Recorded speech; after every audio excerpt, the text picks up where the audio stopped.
지금 국회는 전쟁터입니다. 내년 정부 예산을 두고 여당, 야당 간에 치열한 싸움이 진행되고 있습니다. 정치적으로 민감한 예산은 정말 한 치 앞도 예측할 수 없습니다. 그렇지만 지금까지 대부분 여당과 야당 간 이견 없이 통과된 예산 분야가 있는데요. 바로 복지와 관련된 예산입니다. 복지 관련된 예산, 여당도 야당도 크게 이견이 없기 때문에 지난해 이어서 올해도 그대로 통과될 가능성이 높아진 상태입니다. 안녕하세요, 임플란트 타이거입니다. 지난해도 그랬고 지지난해에도 그랬고 보건복지부 예산, 그중에서도 복지 관련된 예산은 한 번도 이견이 없었습니다. 그러니까 정부에서 편성한 대로 대부분 그대로 통과되었거나 오히려 높아진 경우도 있었습니다. 자, 그래서 이번에 국회에 제출된 정부 예산, 그중에 내가 받을 수 있는 각종 혜택들이 있을 수도 있는데요. 어떤 예산이 어떻게 제출되었는지 살펴보도록 하겠습니다. 2025년 보건복지부 예산 편성 총 지출은 125조 6,565억입니다. 거의 126조에 가까운 예산인데요. 이미 8월에 국무회의에서 결정되었고 이것이 그대로 정부에 제출된 겁니다. 전체적으로 예산, 어떤 예산이냐? 일단 방향을 보면 복지 분야가 많습니다. 약자 복지, 더 넓고 두터운 약자 복지, 그리고 약자들의 자립 기반 확대, 그래서 보다 밝은 내일을 응원한다, 이런 내용을 담고 있고요. 또 저출생 고령화에 대한 인구 변화 대응, 그러니까 우리나라가 지금 현재 가장 문제가 되고 있는 것은 바로 저출산 문제, 그리고 노인 문제입니다. 이 문제에 대해서 어떻게 예산을 편성했느냐, 이 내용도 알아보고요. 그 외에도 여러 가지 국민 건강과 관련된 안전망 구축이나 앞으로 건강, 그러니까 바이오 헬스와 관련된 R&D 예산입니다. 이런 것들에 대한 투자는 어떻게 할 것이냐, 이런 예산들이 내년 2025년 보건복지부 예산의 주요 내용입니다. 자, 오늘은 그중에서요, 약자복지, 그리고 저출생 고령화, 여기에서 내가 포함되는 것들이 있는 분들은 오늘 예산을 한번 확인해 보시고 얼마만큼 지원받을 수 있는지, 얼마만큼 혜택을 볼 수 있는지 확인해 보시기 바랍니다. 자, 첫 번째 약자복지 분야인데요. 생계급여, 의료급여, 교육급여, 주거급여, 이런 것들 받으시는 분들 많을 겁니다. 일단 생계급여 같은 경우에는 최대 지급액이 늘어났습니다. 6.42% 인상되고요. 기준 중위소득 자체를 늘렸기 때문에 생계급여 지급액도 함께 증가하는 겁니다. 그리고 지금까지 자동차 때문에 이런 지원을 받지 못했던 분들 기준을 완화시켰습니다. 그리고 부양의무자 기준도 완화시켰는데요. 그래서 지난해 생계급여 받으시는 분들 총 예산은 7조 5천억이었습니다. 그렇지만 내년에는 8조 4,900억, 그러니까 골고루 나누게 되면 6.42% 정도 증가한다, 이렇게 생각하시면 됩니다. 기준 중위소득 572만 원이었습니다. 4인 가구 기준인데요. 이것을 609만 원으로 인상한 겁니다. 그러니까 기준 중위소득이라는 것은 가구당 기준을 보는 것인데요. 한 사람당 기준이 아니라 가구당 기준으로 봤을 때 가장 중앙에 있는 소득값, 이것을 기준 중위소득이라 하는데 올해까지는 4인 가구 기준 572만 원이 기준 중위소득 100%였습니다. 그렇지만 내년부터는 609만 원이 기준 중위소득 100%, 딱 중간에 해당한다. 그래서 올해 이 기준 때문에 탈락한 사람들은 내년에는 신청하면 생계급여를 받을 수 있다는 겁니다. 그래서 생계급여 받으시는 분들, 4인 가구 기준입니다. 월간 급여액이 183만 4천 원이었던 분들, 이분들은 내년에는 195만 1천 원까지 올라간다는 겁니다. 6.42% 인상입니다. 그래서 연간 급여액 기준도 바뀝니다. 이분들이 최대 받을 수 있었던 금액이 2,200만 원이었는데 141만 원 인상되는 겁니다.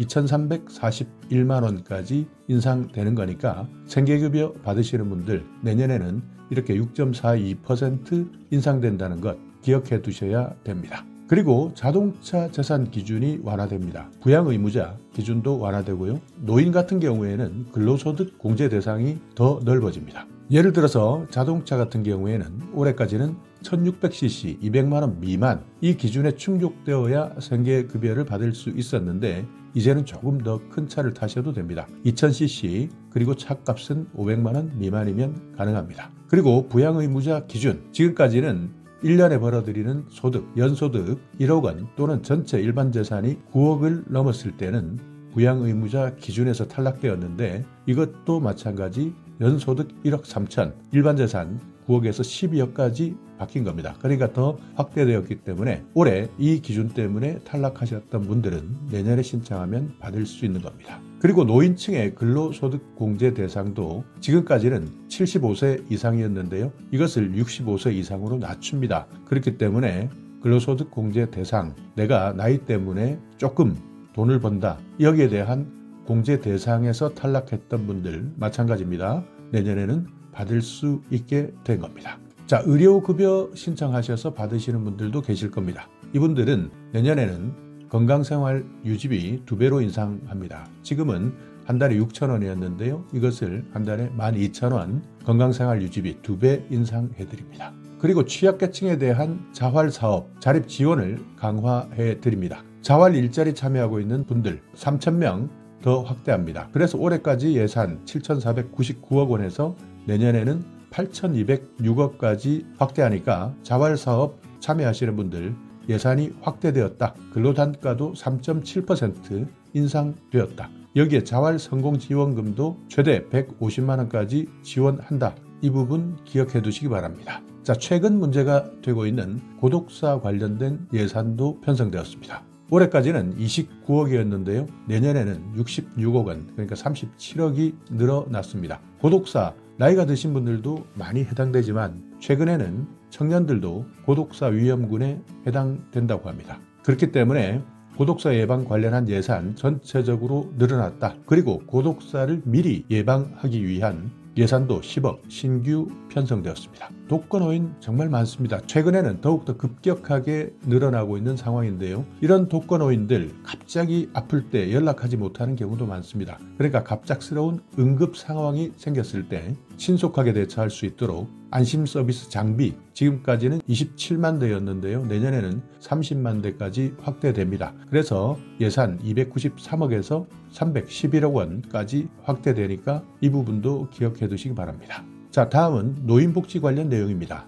먼저 노인 일자리가 확대됩니다. 6만 8천 명 더 확대되는데 내년에는 109만 8천 명, 거의 110만 명에 가까운 분들이 노인 일자리 일할 수 있습니다. 그래서 예산 2조 264억에서 2조 1847억까지 1583억이 증가했습니다. 노인 일자리 아시는 분들 많이 알고 계실 겁니다. 여기에는 공익활동형, 사회서비스형, 그러니까 이 부분은 거의 100% 정부 예산, 지방자치단체 예산으로 지원해주는 사업인데요. 그 외에도 민간형, 민간과 함께하는 사업이 있습니다. 이것은 정부에서 민간 사업자들에게 일부 보조금을 지원해주는 사업인데 일반적으로 민간형은 당시 모집하고 있다 생각하시면 되고요. 공익활동형이나 사회서비스형은 전국에 있는 지방자치단체마다 프로그램이 조금씩 다르기 때문에 보통 빠른 곳은 11월부터 벌써 모집하는 곳이 있습니다. 그렇지만 대부분은 12월부터 모집하고 실제 사업 시작은 1월부터 시작하는데요. 공익활동형은 기초연금을 받고 있다면 신청할 수 있습니다. 그리고 사회서비스형은 만 65세 이상입니다. 일부 60세 이렇게 해당되어 있는 부분도 마찬가지 내가 살고 있는 곳 지방자치단체에서 어떻게 운영할지를 확인해 보셔야 됩니다. 대부분은 12월이면 모두 마감되니까 이 시간 내에 반드시 신청하시기 바랍니다. 자, 기초연금입니다.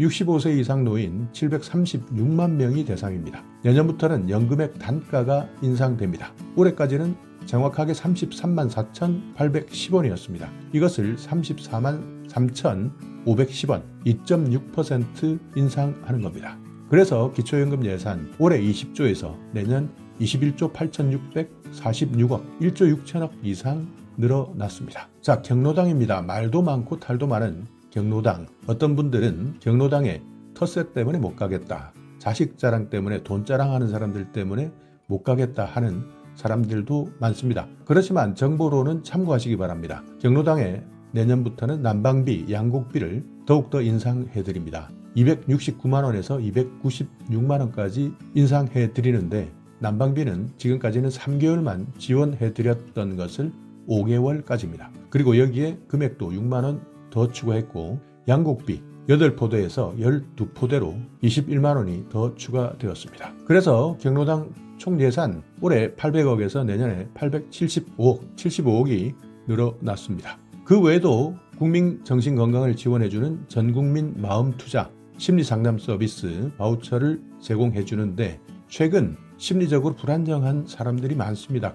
이런 사람들이 정말 많기 때문에 사회적으로도 문제가 되고 불안한 사회가 될 수 있습니다. 그래서 이런 사람들이 전문가에게 상담받을 수 있도록 하는 전국민 마음투자 예산 286억에서 내년에는 457억까지 늘립니다.